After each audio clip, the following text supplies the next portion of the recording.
Ibu Saudara, kami bersyukur untuk kesempatan malam hari ini Tuhan, karena kasih-Mu yang besar bagi hidup kami bisa ada sebagaimana kami ada pada kesempatan ini. Kami berterima kasih sepanjang tahun ini, kami bisa lalui walaupun situasi dan kondisi di tengah-tengah kami tidak memungkinkan, tetapi Tuhan memberikan kesempatan bagi kami untuk bisa ada pada saat malam hari ini. Banyak orang yang bertarung, berjuang di sepanjang tahun ini, dan mereka berhenti di tengah jalan. Bahkan mereka harus menghadapi situasi yang pahit. Tetapi kami sampai di saat ini semua karena anugerah dan kebaikan-Mu, karena kasih-Mu yang besar dalam hidup kami. Dan malam hari ini, kami merayakan kasih yang besar itu, anugerah yang besar itu, yang Tuhan limpahkan dalam hidup kami. Bapa di sorga, biarlah setiap pujian pengagungan kami berkenan di hadapan-Mu, dan Engkau disenangkan lewat setiap pujian kami pada saat malam hari ini. Kami mau mendengar firman-Mu, berbicaralah kepada kami lewat firman-Mu, agar firman-Mu meneguhkan, menguatkan, mengoreksi kami, agar kami semakin hari semakin lebih baik di hadapan Tuhan. Kami serahkan waktu ini ke dalam tangan-Mu, dengan kuat kuasa Roh-Mu, kami mendengar firman Tuhan. Demi nama Yesus Kristus, Tuhan kami yang hidup dan berkuasa, kami berdoa dan mengucap syukur. Shalom saudara-saudara. Saya menyapa Bapak Ibu yang hadir pada saat malam hari ini, dan saudara-saudara mahasiswa dan undangan yang hadir di tempat ini. Dan saya menyapa juga selamat Natal kepada teman-teman Bapak Ibu dosen semua yang menyaksikan perayaan Natal ini dari rumah masing-masing. Ya, selamat Natal, selamat beribadah, Tuhan Yesus memberkati. Saya mengucapkan terima kasih kepada fakultas dan panitia yang pada kesempatan ini memberikan waktu bagi saya untuk menyampaikan kebenaran firman Tuhan. Waktu diberikan singkat mengingat keadaan kita pada saat malam hari ini. Dan tema firman Tuhan pada kesempatan ini adalah It's All About Love. Saya rasa Bapak Ibu Saudara mengerti maksud dari tema kita pada saat malam hari ini. Apalagi kita orang-orang Kristen, karena kasih, cinta, ya lebih tepatnya itu kasih, itu sangat melekat dengan kekristenan.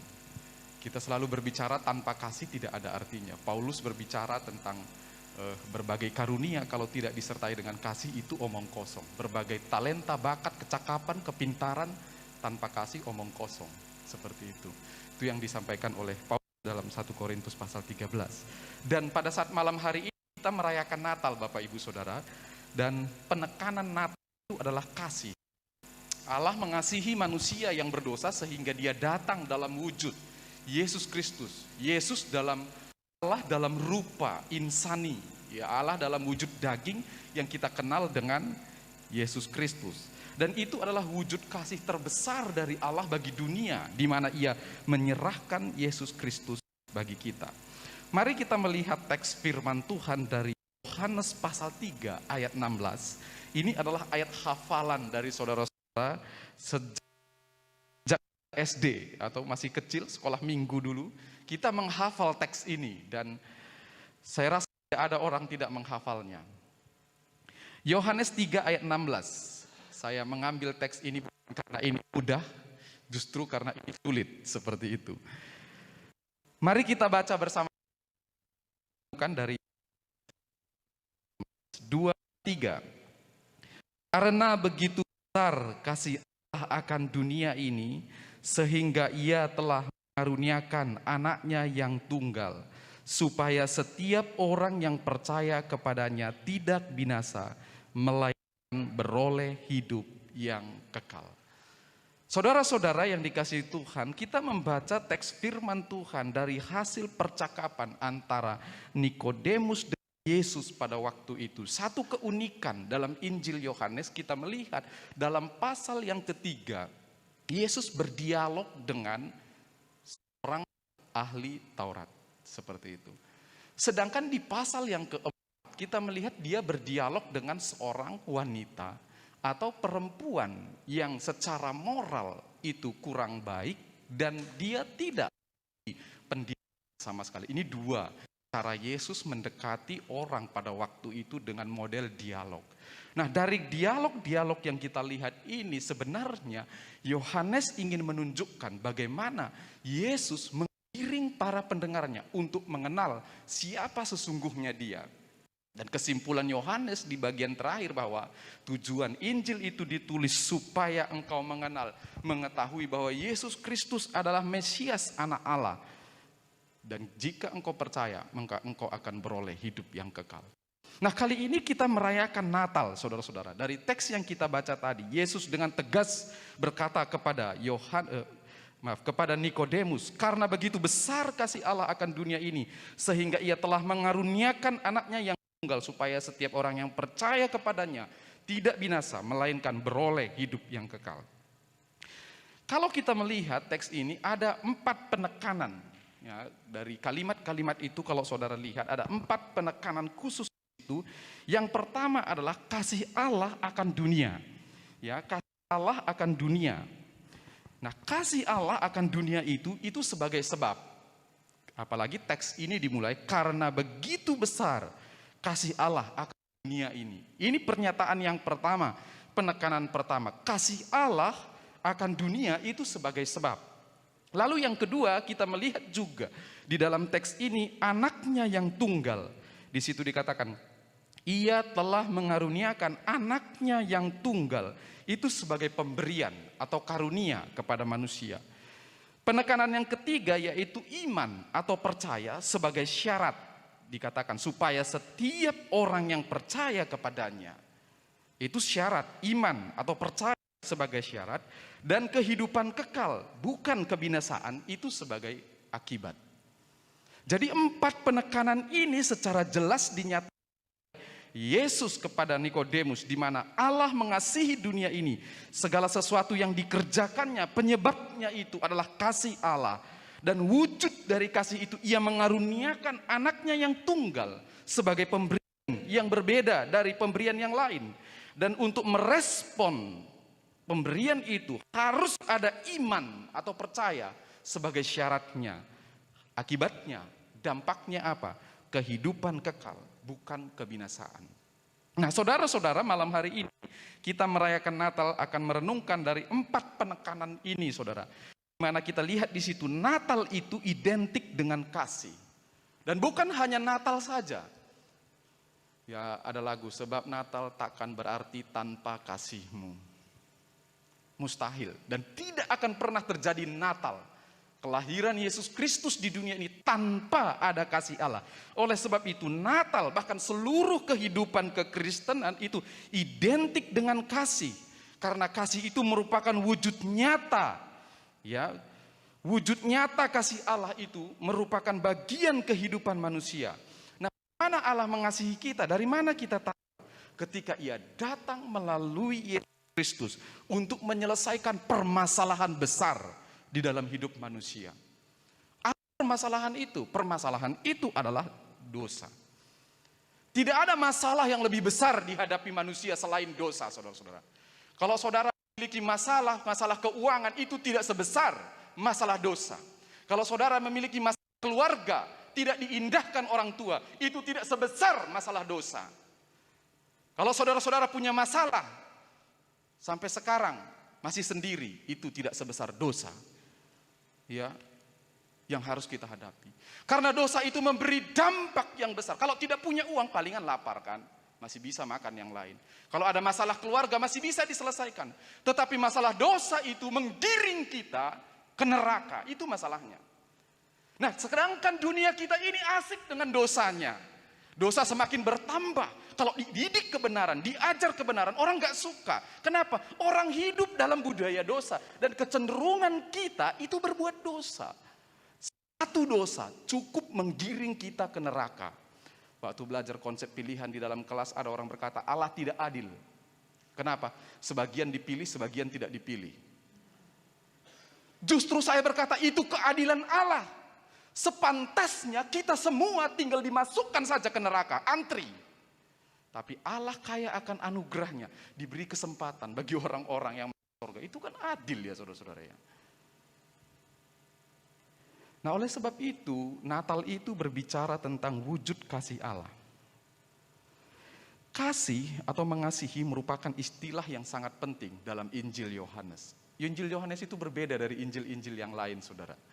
Ya, di situ kita menemukan banyak, materinya berbeda, model penyusunannya berbeda, bahkan kutipan-kutipannya juga berbeda, materi yang dibuat juga berbeda dari 3 Injil yang lain. Ada tanda percaya, ya itu selalu ada. Kalau percaya kepada tanda-tanda mujizat, maka mendapat hidup yang kekal. Itu selalu percaya, tanda, percaya, lalu hidup. Tanda, percaya, hidup. Itu keunikan. Nah, keunikan yang lain adalah Injil ini mencatat tentang kasih atau mengasihi dalam berbagai variasi tulisannya. Buktinya apa, saudara-saudara? Kita menemukan istilah kasih atau mengasihi ini dalam Injil Yohanes sebanyak 37 kali dalam 21 pasal kitab itu. Jadi ada 37 kali muncul istilah kasih atau mengasihi. Ya, berbagai variasi penggunaan tentunya ya. Nah, secara khusus kalau kita lihat dalam pasal 13 sampai pasal 17, 13, 14, 15, 16, 17 itu ada 25 kali dari 37 kali kemunculan itu. Kalau saudara nggak percaya, hitung sendiri. Dan nggak perlu dihitung, ini sudah dihitung oleh orang-orang yang menghitungnya. Nah, kita menemukan di sini, apa artinya? Kalau begitu Yohanes menekankan atau menegaskan fakta yang tak terbantahkan bahwa Allah yang maha besar itu mengasihi dunia ini. Ini merupakan fakta yang tidak bisa dibantah, saudara-saudara. Allah mengasihi dunia. Allah mengasihi saudara dan saya. Allah mengasihi kita semua. Kasih yang seperti apa? Kasih yang macam apa? Nah, ini yang kita lihat pada saat malam hari ini, yaitu yang pertama adalah kasih tanpa syarat. Tadi teks firman Tuhan berkata, karena begitu besar kasih Allah akan dunia ini. Penekanan yang pertama tadi dikatakan, kasih Allah akan dunia sebagai sebab atau alasan kenapa ia memberi Yesus Kristus. Nah, kasih tanpa syarat ini dapat dilihat dari 2 hal dalam teks kita itu tadi. Yang pertama itu adalah objek kasih itu sendiri. Apa objeknya? Dunia. Karena begitu besar kasih Allah akan dunia, istilah bahasa Yunani yang dipakai untuk dunia itu adalah kosmos. Sebenarnya bukan magic jar ya yang saudara pakai, atau bukan dispenser yang saudara pakai itu memang mereknya dari bahasa Yunani, kosmos. Artinya sederhana, perhiasan sebenarnya. Tapi makna kata perhiasan itu berkembang, saudara-saudara. Sehingga artinya kosmos itu bukan hanya perhiasan seperti itu. Dia berkembang, maknanya ada orang yang menjelaskan kosmos itu artinya adalah alam semesta atau segala sesuatu yang diciptakan di langit dan di bumi. Itu golongan, itu termasuk kepada kosmos. Tapi ada juga orang menggunakannya untuk mendefinisikan dunia atau bumi di mana manusia tinggal. Itu kosmos juga. Nah, tetapi ada juga orang yang mendefinisikan kosmos itu sebagai sistem tatanan dunia yang dikuasai dan dikendalikan si jahat. Itu juga disebut sebagai kosmos. Nah, ada juga yang mengatakan kosmos itu adalah semua manusia, yang percaya tidak percaya, yang baik tidak baik, itu digolongkan kepada kosmos. Nah, secara moral menunjuk kepada manusia yang terasing dari Allah, dan mereka ini adalah seteru atau melawan Allah.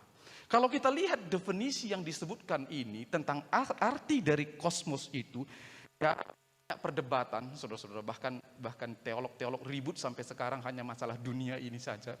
Ini siapa yang dimaksud, panjang lebar. Saya tidak ingin berteologi malam hari ini, tetapi dari semua definisi itu cocok dengan kata yang cocok untuk kosmos itu adalah 2 yang terakhir, yaitu semua manusia atau manusia yang terasing atau seteru Allah itu.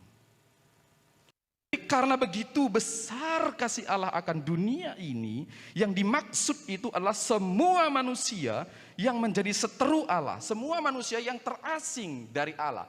Saudara dan saya adalah orang-orang yang terasing sejak Adam dan Hawa jatuh ke dalam dosa. Dosa itu menjadi permasalahan besar yang tidak pernah diselesaikan oleh apapun. Dan itu yang memisahkan antara manusia dengan Allah. Perbuatan korban tidak bisa menyelesaikan itu. Nah, kenapa saya pilih yang kedua? Itu cocok juga dengan ungkapan berikutnya dari teks kita itu. Supaya setiap orang yang percaya kepadanya, kita tahu bahwa hanya manusia yang bisa percaya dan merekalah yang ditebus dosanya. Jadi, kasih Allah, memang Allah mengasihi semua ciptaannya. Tetapi kita melihat Ia mengasihi semua manusia. Apakah dia orang baik, apakah dia orang jahat, Yahudi atau non-Yahudi, orang yang berpendidikan atau tidak, di situ dijelaskan bahwa Allah mengasihi manusia. Dalam tulisan Yohanes seringkali kita temukan yang disebut dengan dualistik. Misalnya ada istilah terang dan gelap, itu sering sekali disebutkan dalam Injil Yohanes. Nah, di sini Yohanes sebenarnya menentang dualistik gnostik, itu antara roh dengan materi. Nah, orang Yunani itu cenderung menganggap bahwa materi, daging itu bersifat jahat, sedangkan roh atau Allah itu bersifat baik. Jadi menurut mereka tidak mungkin Allah yang roh karakteristiknya baik itu manusia, itu tidak mungkin. Karena yang jahat dan yang baik tidak mungkin bersatu. Nah, kali ini di sini Yohanes tidak memperhitungkan hal itu. Justru dia menegaskan bahwa Allah yang baik, Allah yang suci, Allah yang murni, Allah yang luar biasa itu mengasihi dunia yang bejat, mengasihi dunia yang rusak, mengasihi dunia yang bobrok, manusia yang tak berguna, yang pantas dihukum itu justru dikasihi oleh Allah yang besar. Saudara-saudara yang dikasihi oleh Tuhan, objek kasih Allah adalah semua manusia tanpa terkecuali. Makanya tadi Allah mengasihi tanpa syarat semua orang. Yang kedua, syarat kasih tanpa syarat itu terlihat dari waktu tindakannya, yaitu tindakan lampau. Kata kasih dalam bentuk kata kerja di sini itu sebenarnya menggunakan bentuk auris. Itu bentuk keterangan waktu dalam bahasa Yunani, yaitu peristiwa atau tindakan yang sudah diselesaikan pada waktu lampau. Jadi ketika Yohanes itu mencatat pernyataan Yesus, karena begitu besar kasih Allah, itu dalam bentuk aures, waktu past tense, waktu lampau. Allah mengasihi kita sejak dahulu kala, sebelum kita ada, sebelum manusia eksis, sebelum Nikodemus ada pun, Allah menegaskan bahwa, Yohanes menegaskan bahwa Allah mengasihi manusia tanpa terkecuali. Allah telah menunjukkan kasihnya pada masa lampau, ketika manusia masih berdosa. Itu yang Paulus katakan dalam Roma, kitab Roma. Dia telah menyerahkan Yesus Kristus pada waktu kita masih berdosa. Itu wujud kasih Allah. Jadi dua penekanan khusus kasih tanpa syarat dilihat dari objeknya, yaitu dunia yang rusak secara moral, lalu waktunya sudah dikasihi sebelum saudara dan saya ada. Nah, apa penerapannya bagi kita, saudara-saudara? Allah mengasihi Anda dan saya tanpa syarat. Walaupun manusia mengasihi bersyarat. Siapa di sini yang mampu mengasihi tanpa syarat? Saya rasa hampir tidak ada orang.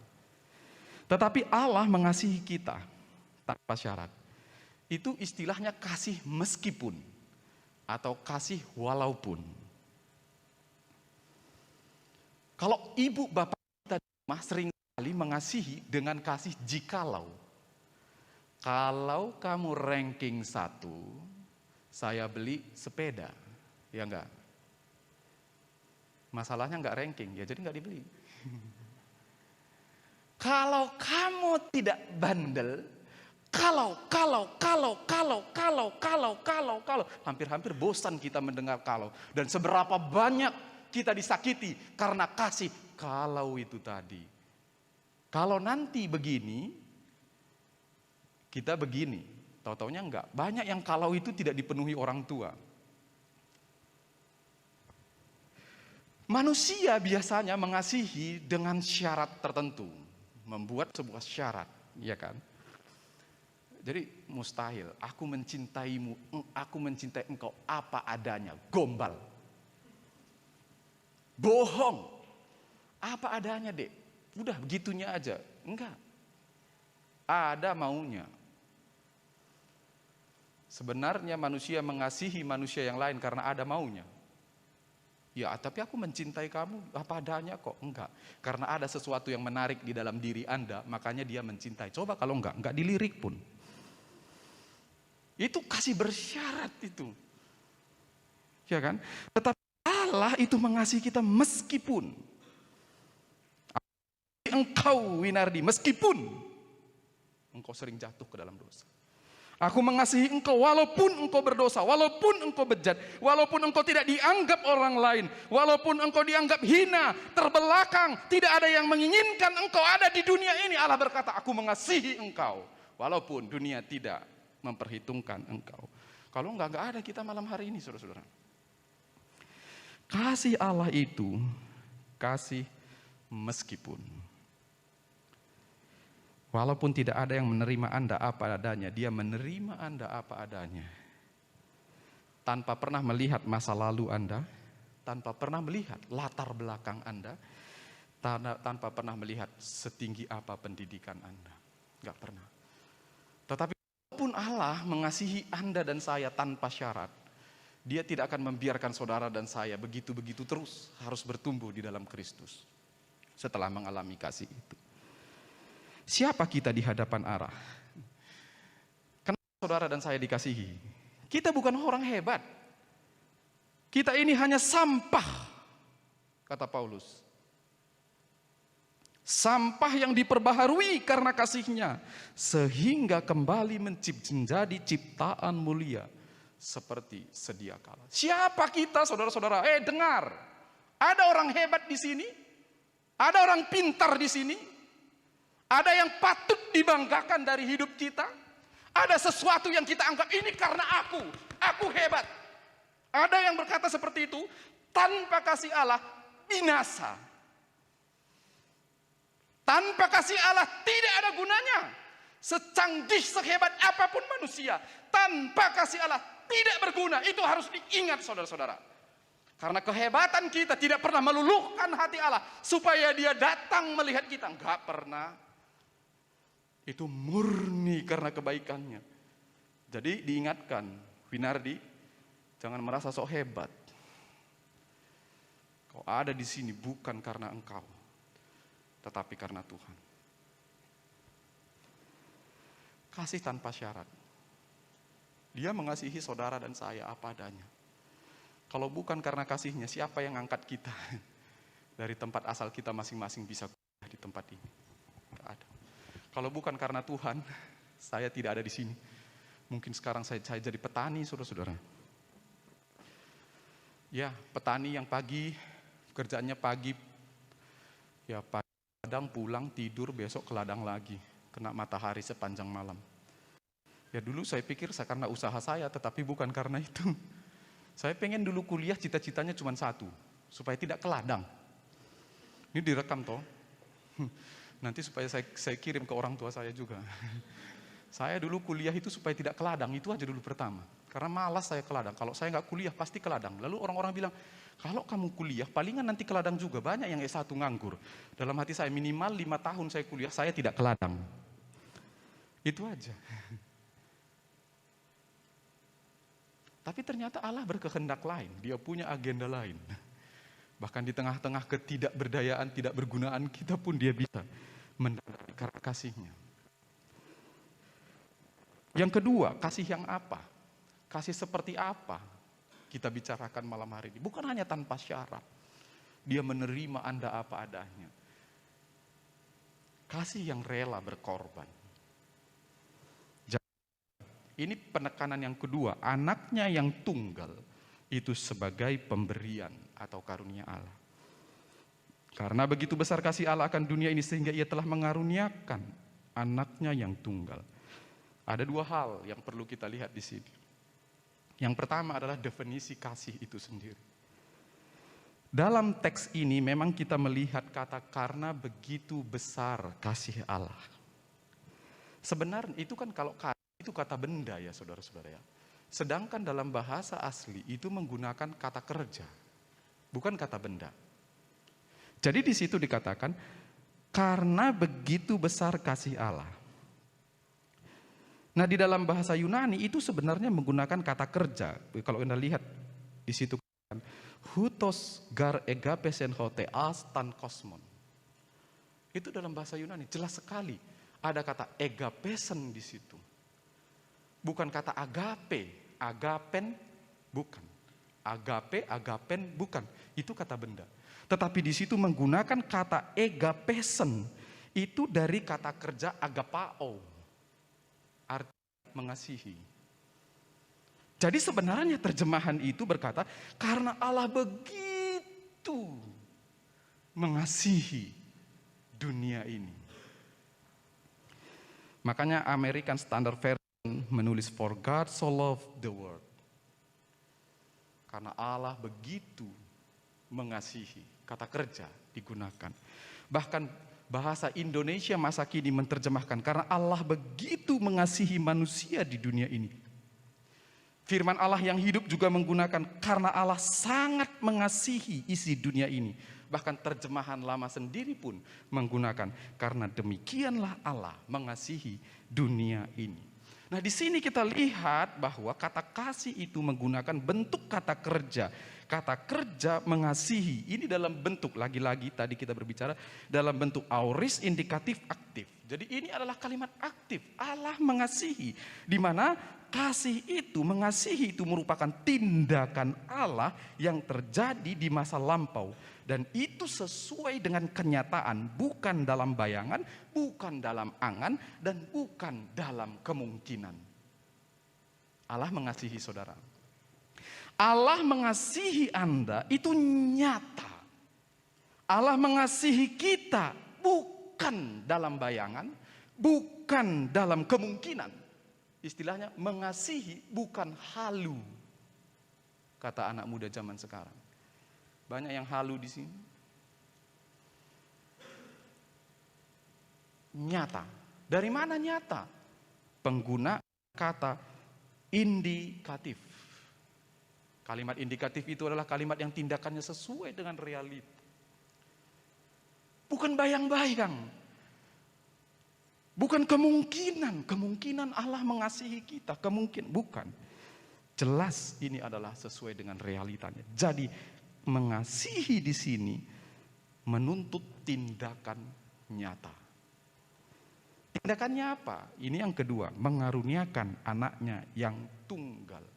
Lagi-lagi saudara-saudara, kalau belajar teologi, anak yang tunggal itu jangan pikir bahwa Allah beristri. Nah, itu kan pikir terus itu. Siapa istrinya? Gitu. Kalau dibilang anak tunggal, pasti ada ibunya. Allah kok menikah? Bukan itu maksudnya. Mengaruniakan anak yang tunggal itu justru julukan yang digunakan untuk menunjukkan makna yang amat tinggi. Satu-satunya yang dimiliki, tidak ada yang lain. Coba bayangkan saudara-saudara, kalau bapak kita punya anak dan dia korbankan, anaknya hanya satu. Saya rasa itu penuh pergumulan. Kalau kita berkata mengorbankan anak yang tunggal, teringat kepada kasus siapa? Abraham. Bagaimana dia berjuang. Ketika Tuhan berkata korbankan Ishak, mungkin dia sudah terbuai, terlena dengan anak tunggal itu. Tiap hari dia sukacita, gendong nang ning nung dibesarkan. Nang ning nung ata udah 80, udah 100 tahun nggak dapat anak, saudara-saudara. Tiba-tiba dapat anak lalu disuruh dikorbankan. Satu-satunya yang dia miliki. Kali ini Yesus Kristus dikatakan satu-satunya yang dimiliki oleh Allah. Harga terbesar yang diberikan oleh Allah adalah anaknya yang tunggal. Siapa anaknya yang tunggal itu? Itu adalah Allah sendiri. Allah yang mengambil rupa manusia. Jadi siapa Yesus Kristus? Jelas dia adalah Allah. Kalau ada yang di sini yang berkata Yesus Kristus bukan Allah, bukan di sini tempatnya. Dia Allah yang menjelma menjadi manusia. Karena manusia tidak bisa menyelesaikan dosa tadi. Usaha tidak bisa menyelesaikannya, maka dia berinisiatif. Lewat kasih itu dia mengorbankan dirinya, hadir dalam wujud Yesus Kristus yang kita rayakan malam hari ini. 2000 tahun yang lalu dia sudah menunjukkan bagi kita kasih yang rela berkorban. Kalau ada orang mengasihi tetapi tidak rela berkorban, itu bukan mengasihi namanya. Kasih dalam tindakan, bukan sekedar ucapan. Itu apa? Rela berkorban. Tindakan yang sebenarnya tidak melihat untung dan rugi. Itu mengasihi. Saudara mengasihi, masih lihat untung dan rugi, apa ku dapat? Iya enggak? Jadi panitia Natal apa ku dapat? Hanya sertifikat. Nenek moyangku pun bisa buat. Hadir di ibadah Natal hari ini, apa ku dapat? Melayani Tuhan, berapa bayarannya? Itu bukan rela berkorban itu. Kalau untuk Tuhan, katanya mengasihi, harus rela berkorban. Apakah Anda dan saya menikmati wujud kasih Allah yang rela berkorban, mengorbankan anaknya yang tunggal? Pertanyaannya, siapa yang mau berkorban bagi saudara dan saya? Siapa yang mau berkorban bagi saudara dan saya? Tanya bapak mama kita, mau nggak berkorban untuk kita?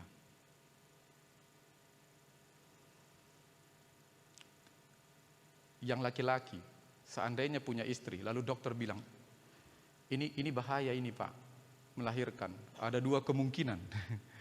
Kalau ibunya hidup, anaknya mati. Kalau anaknya hidup, ibunya yang meninggal. Pilih mana? Bapak yang baik, dia akan berkata, lebih baik anaknya yang meninggal. Tapi kalau bapak buaya, dia akan berkata, biarkan anaknya hidup, biar saya cari lagi yang lain. Itu pilihan yang dilema, saudara-saudara. Kalau saya sebagai bapak diperhadapkan kepada itu, pilih istri atau pilih anak. Nggak gampang itu memutuskannya. Butuh pergumulan.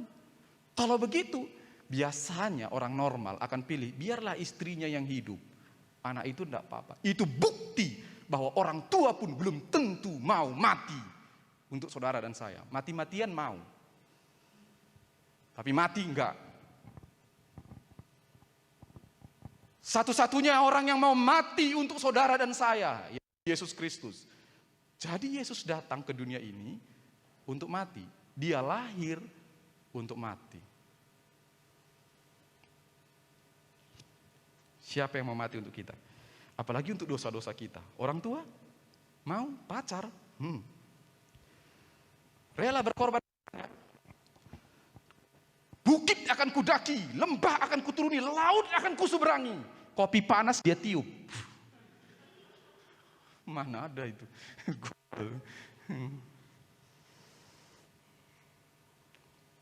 Istri, anak, belum tentu. Dan tidak akan, jarang sekali ada orang yang mau. Kalaupun Anda dengar cerita, itu hanya cerita. Dan satu-satunya yang mau mati untuk orang berdosa, itu hanya Yesus Kristus. Bagaimana wujud kasih kita, saudara-saudara? Kita di sini ada karena orang-orang. Malam hari ini kita ada di sini karena ada orang-orang yang mau bekerja, yang sudah menunjukkan kasihnya, bukan kepada fakultas agama Kristen. Kalau Anda buat sesuatu untuk fakultas agama Kristen, gak ada gunanya. Tapi kalau Anda buat untuk Tuhan, air putih pun tidak akan kehilangan pahala itu. Kalau Anda buat untuk gereja, itu hanya sebatas capek, saudara-saudara. Lakukanlah, kerjakanlah, buatlah apapun untuk Tuhan. Amin. Kami dosen bekerja untuk Tuhan, mengajar untuk Tuhan. Berkorban pagi, siang, malam. Kadang-kadang bangun jam 4 pagi. Kadang-kadang harus ngelempur, harus makan. Tetapi itu wujud kasih kepada Allah, mau berkorban. Saudara mau menyerah ini, apa yang Anda dapat? Dapat gaji berapa juta? Tenderkah ini? Enggak. Karena ada orang yang mau mengasihi. Oleh sebab itu, karena Allah sudah mengasihi kita, Dia rela berkorban untuk kita. Kenapa kita cuek dengan dunia kita? Kenapa kita cuek dengan orang-orang yang tidak mengenal Tuhan? Kita tidak peduli. Wah, biarin aja. Mau Natal kek, mau jungkir balik kek, peduli amat. Itu bukan wujud kasih Allah. Kalau orang yang sudah merasakan wujud kasih Allah tidak akan berpikir seperti itu. Ayo kerja ini, aku dapat apa? Memang gaji berapa? Gaji ditanya. Kalau pengen gaji banyak, ke toko bangunan beli gergaji di situ. Banyak. Kalau saudara-saudara nanti keluar dari sini melayani Tuhan, cari gaji, siap-siaplah kecewa. Tapi kalau mau melayani Tuhan, berkatnya ngikut. Amin. Buktinya nih, gemuk-gemuk semuanya Bapak Ibu dosen. Melayani Tuhan, jangan tanya gajinya. Gaji hamba Tuhan itu 30 hari 1 bulan. Harinya, hari. Tapi Tuhan tidak pernah menutup mata untuk itu. Jangan hitung-hitungan dengan Tuhan. Ya tapi kan ini kerja Pak. Apapun yang kau kerjakan, perbuatlah seperti untuk Tuhan. Mau di dunia sekuler, di tempat kerja, kalau kita kerjakan untuk Tuhan, saya rasa kita nggak main-main, saudara-saudara. Enggak. Itu Allah sudah berkorban. Korban apa yang sudah kita buat? Dia rela rugi, asal kita untung. Itu mengasihi. Mengasihi itu tidak sama-sama untung. Kalau mau sama-sama untung, di pasar. Kasih uang 12.000, dapat gula 1 kilo, sama-sama untung. Tapi kalau mengasihi itu 1 untung, 1 rugi. Rela rugi. Yang sudah menikah mengasihi suami dan istri, itu ada kadang rela tersakiti gitu. Yang penting dia menang. Ya itu udah pasti saudara-saudara. Yang ketiga, kasih yang berdampak. Yang pertama tadi kasih tanpa syarat. Yang kedua itu adalah kasih yang rela berkorban. Dan yang ketiga, kasih yang berdampak kekal. Wow, ini luar biasa. Siapa yang mampu mengasihi kita bisa berdampak kekal. Yang ketiga dan keempat tadi saya rangkum menjadi satu. Kehidupan kekal bukan kebinasaan. Itu sebagai akibat. Dan iman atau percaya itu sebagai syarat. Barang siapa yang percaya kepadanya tidak binasa, melainkan beroleh hidup yang kekal. Akibat dari kasih yang berkorban itu adalah hidup yang kekal. Artinya memberi dampak kekal. Bukan hanya sementara atau gejolak nafsu belaka. Korban sang putra itu menyelesaikan masalah besar antara manusia dan Allah, yaitu dosa. Barang siapa yang percaya beroleh hidup yang kekal. Artinya apa? Barang siapa yang percaya, dia akan berpartisipasi dalam kehidupan Allah. Kehidupan Allah itu adalah kehidupan yang tidak ada awal dan tidak ada akhirnya, saudara-saudara. Sama seperti saudara dan saya di tempat ini. Kalau saudara percaya kepada Yesus, memang tubuh ini akan kembali kepada Tuhan. Tetapi jiwamu dan rohmu akan kembali bersama-sama dengan Allah selama-lamanya. Jadi di sini kita melihat, saudara-saudara, ada 2 alternatif yang ditawarkan oleh Yohanes, binasa atau hidup kekal. Tidak ada alternatif ketiga. Barang siapa percaya, hidup kekal. Tidak percaya, dihukum. Jadi apa itu kebinasaan? Kebinasaan itu secara tegas kita lihat, itu lautan api yang menyala-nyala. Di situ ada ratap kertak gigi. Saudara pernah merasakan kertak gigi? Belum pernah toh? Coba masuk neraka, mesti rasakan itu. Saya belum pernah lihat neraka, ada pendeta yang sudah naik turun ke neraka, heran saya. Saya nggak pernah berdoa, saya dibawa ke neraka. Nggak perlu. Kalau udah ke neraka nggak usah balik lagi, tinggal sana aja. Dan saya nggak pernah ngelihat neraka, tetapi gambaran Alkitab mengatakan itu tempat siksaan yang paling mengerikan. Di sana ada ratap dan kertak gigi, kebinasaan. Kalau belum pernah rasakan kertak gigi, saya nggak tahu, apinya itu menyala, kebinasaan. Udah nggak bisa digambarkan. Berapa lama di neraka? Kalau di neraka 1 tahun, nggak mau saya jadi pendeta. Lebih sederhana lagi, neraka hanya 1 tahun, saya tidak mau jadi orang percaya. Kalau neraka hanya 10 tahun, mendingan saya hidup di dunia dengan enak-enak, masuk neraka 10 tahun, nanti keluar. 10 tahun neng, selesai. Tapi tidak percaya saudara-saudara, selama-lamanya, kapan berhenti? Tidak pernah ada. Bayangkan sejenak, kalau masuk neraka selamanya, kapan berakhir? Selamanya, pokoknya nggak ada hentinya. Dipanggang pagi, siang, malam. Tidak ada pagi, malam. Siang, terus. Karena nyala terus ya. Dipanggang selama-lamanya. Kalau 1 miliar tahun masuk neraka, nggak mau aku hidup baik. Kalau 1 triliun tahun masuk neraka, nggak mau saya ikut Yesus. Nggak mau. Mendingan jahat masuk neraka, 1 triliun tahun nanti keluar. Tapi masalahnya, selama-lama itu tidak ada ujung sampai kapanpun. Itu yang mengerikan. Lihat saudara-saudara, jangan anggap enteng dengan kehidupan kekal itu. Tapi barang siapa percaya beroleh hidup seperti hidup Allah. Bersama-sama dengan Allah. Sampai kapan? Selama-lama-lamanya. Nggak bisa nyebrang sorga dan neraka. Dengar. Aku ada pernah orang berkata, aku nanti kubuat jahat sekali. Supaya Allah itu enak ngelihat saya. Saking enaknya itu diputarnya saya, dilemparkannya ke neraka. Tenaganya habis, lewat ke sorga katanya. Itu hanya angan-angan aja. Anda kalau jahat itu tepat masuk di neraka. Tidak percaya Yesus, binasa. Binasa. Biasanya pendeta bilang, pegang kanan kirinya katakan binasa. Ini enggak, katakan kepada dirimu, binasakah aku? Dimanapun suara ini saudara dengar, hidup kekal atau tidak? Bagaimana dengan kehidupan kerohanian kita?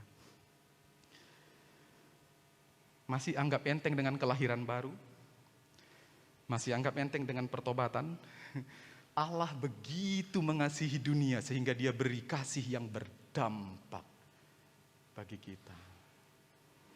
Saudara-saudara yang dikasihi oleh Tuhan Yesus Kristus, tanya, kalau mati hari ini masuk surga atau masuk neraka? Saya selalu tanya itu kepada mahasiswa. Apalagi yang wawancara pertama dengan saya, kalau hari ini kamu mati, masuk surga atau neraka?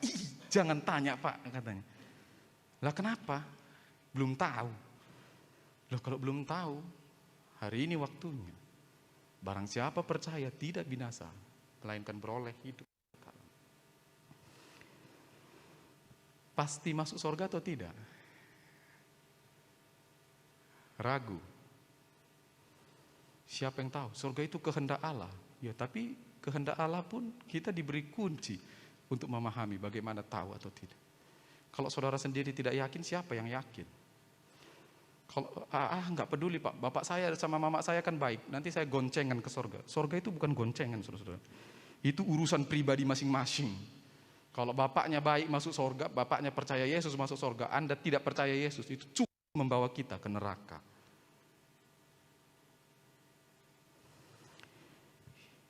Hidup kita sekalian murni karya kasih Allah semata. Amin. Bukan karena kehebatan kita, kegagahan kita. Dia sudah mewujudkan kasih itu. Kasih seperti apa? Kasih tanpa syarat. Kasih yang rela berkorban. Kasih yang berdampak kekal. Tuhan Yesus memberkati saudara-saudara. Mari kita bernyanyi. Saya tidak pintar nyanyi, tapi saya pengen bernyanyi saudara-saudara. Kita bernyanyi bersama-sama. Lagu kita tadi yang sebelum firman itu, kita nyanyikan bersama-sama. Mari sama-sama bangkit berdiri, Bapak Ibu Saudara-saudara yang dikasihi Tuhan. Semusim telah berlalu,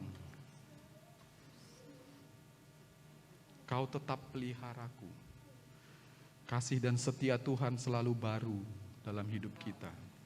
Bahkan kasih-Nya sangat besar bagi kita semua.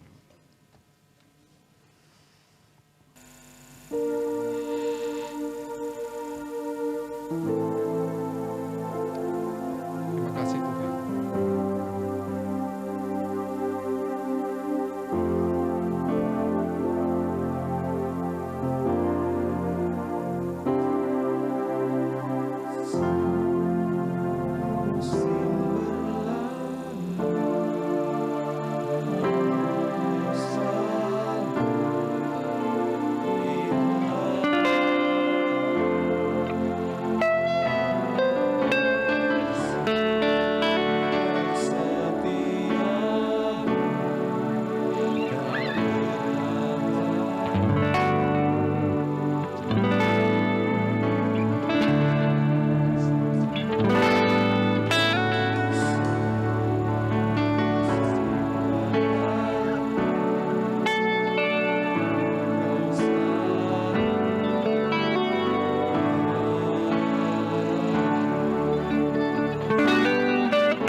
dikasihi oleh Tuhan Yesus Kristus, malam hari ini pengiringan kita, hidup kita, pelayanan kita kepada Tuhan, itu semua berbicara tentang kasih Allah.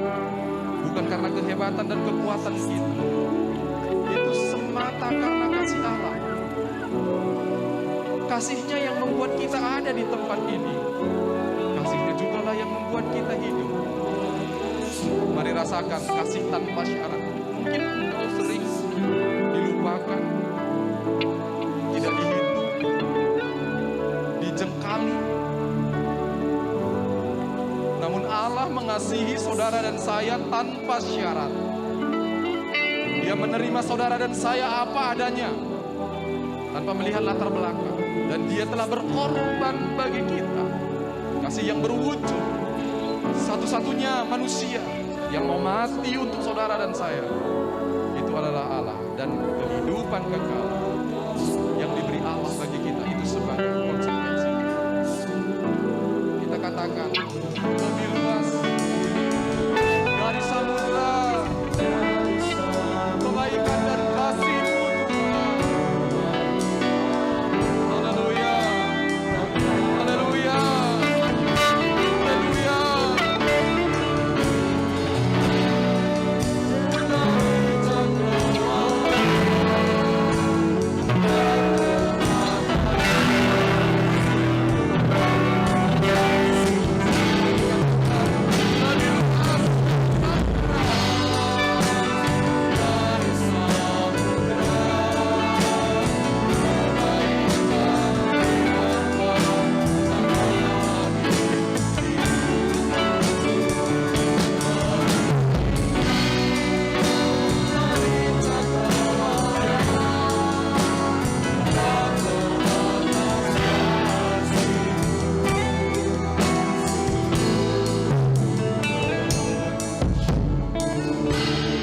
Bapa yang baik, kami bersyukur malam hari ini.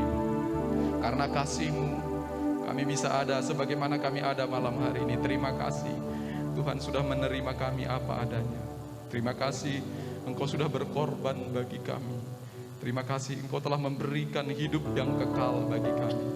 Biarlah kami semua pada saat malam hari ini dikuatkan, diteguhkan, dihiburkan dalam pengiringan kami kepada Tuhan. Kami yang harus bekerja di dalam kasih Allah, yang studi, belajar di dalam kasih Allah. Terima kasih Tuhan.